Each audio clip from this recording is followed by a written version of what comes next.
एक बार की बात है, एक लकड़हारा जंगल में लकड़ियां काट रहा होता है। तभी एक भेड़िया वहां पहुंच जाता है।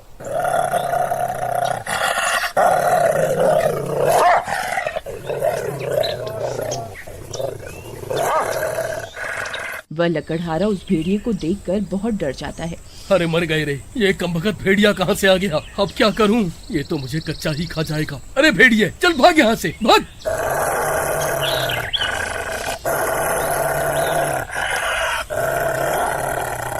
तभी भेड़िया उसे देखकर गुर्राने लगता है। अरे मर गया रे, ये कमबख्त तो गुर्रा रहा है। अब क्या करूं? अरे भागो रे, अरे मर गए रे, अरे भागो रे, अरे मर गए रे, मर गए।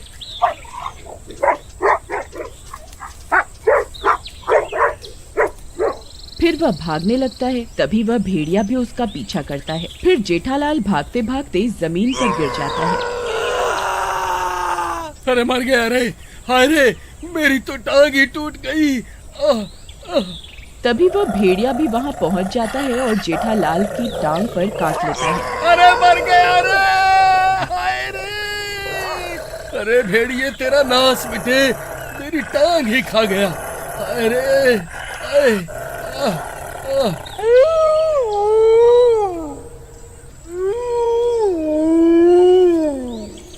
फिर वह भेड़िया उसे काट कर वहाँ से भाग जाता है और जेठालाल भी जैसे तैसे अपने घर आ जाता है। अजी, ये क्या हो गया? ये आपकी टांग से खून कैसे निकल रहा है? मैं जंगल में लकड़ियाँ काट रहा था, तभी एक कमबख्त भेड़िए ने मेरी टांग पर काट लिया। कोई बात नहीं, ये जल्द ही ठीक हो जाएगा, घबराने की कोई जरूरत नहीं है। रात होने पर वे दोनों सो रहे होते हैं। तभी जेठालाल पर भेड़िए के काटने का असर शुरू हो जाता है। वह अजीब अजीब सी आवाजें निकालने लगता है।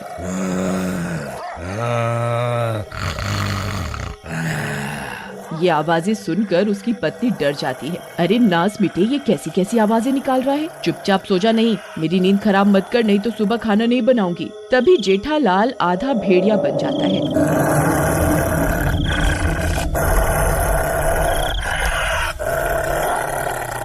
अरे मर गई रे, ये इन्हें क्या हो गया? ये तो आधे भेड़िए बन गए। अरे मर गई रे, अब क्या करूं?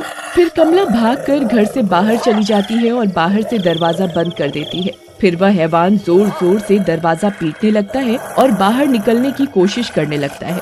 वह भेड़िया खिड़की से झांककर बाहर देखने लगता है।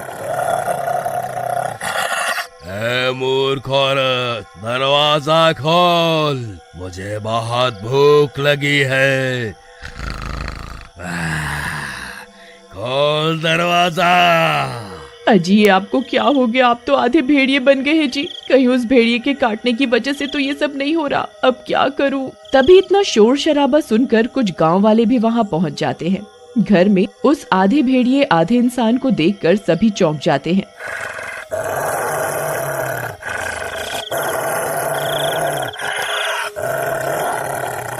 अरे बाप रे, ये क्या है भाई? ये कौन सी जाति का जानवर पाल रखा है कमला बहन तुमने?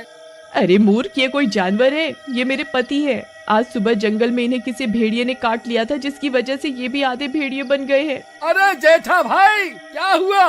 तुम ऐसे क्यों गुर्रा रहे हो?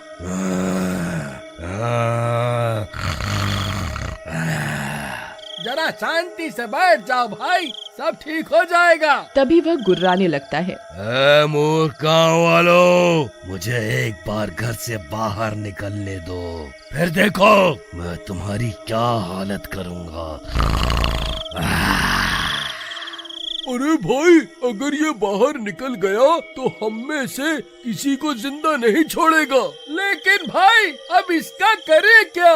भाई, जब तक हमें इसे ठीक करने का उपाय नहीं मिल जाता है, इसे यहीं कैद करके रखना होगा।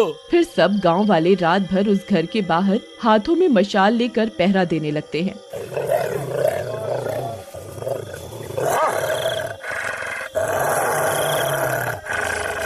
और इसी तरह पूरी रात बीत जाती है। फिर दिन होते ही जेठालाल ठीक हो जाता है।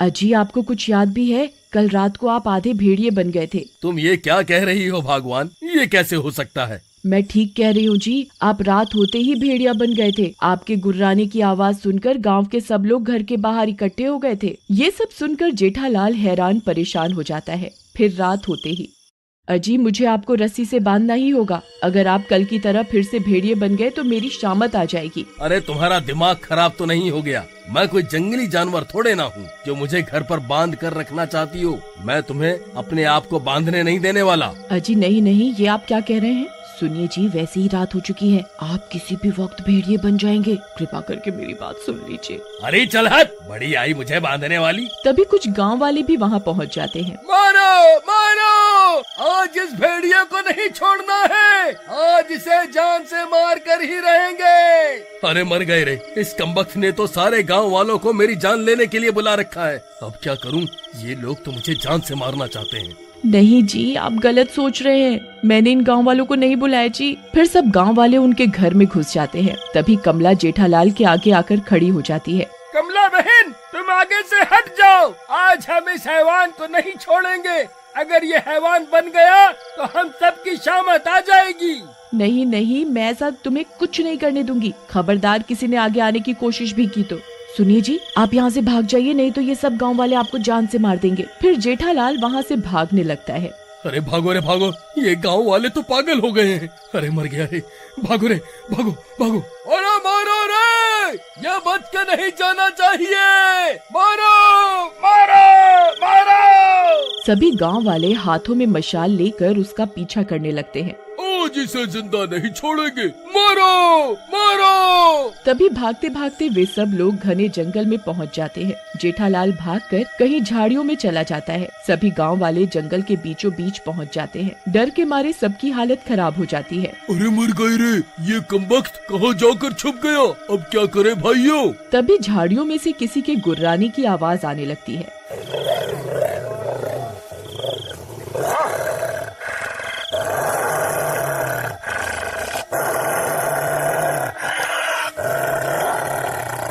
सभी गांव वाले डर जाते हैं। तभी जेठालाल सामने आ जाता है। वह अब हैवान बन चुका होता है। अरे मर गए रे, ये नास मीठा तो हैवान बन गया रे। अरे भाइयों, जल्दी से यहाँ से भागो, नहीं तो आज कोई नहीं बचेगा। अरे भागो रे, सब अपनी अपनी जान बचाकर भागो रे। फिर सभी गांव वाले वहाँ से भागने लगते हैं। अरे भागो रे, ये तो आदमखोर बन गया है। ये कमबख्त तो हमारे खून का प्यासा बन गया है।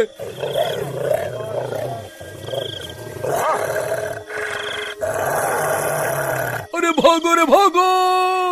सब गांव वाले भागते भागते वापस गांव पहुंच जाते हैं और जेठालाल के घर में घुस जाते हैं। अरे क्या हुआ, तुमने मेरे पति के साथ क्या किया? अरे कमला बहन, तुम्हारा पति तो हमारे हाथ आने से पहले ही हैवान बन गया। अब तो जो भी करना है वो ही करेगा।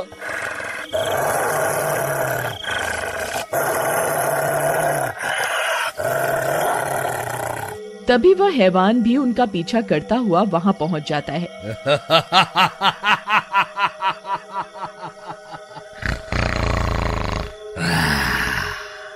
अब बचकर कहाँ जाओगे? मुझे बहुत भूख लगी है, मैं किसी को नहीं छोड़ूंगा।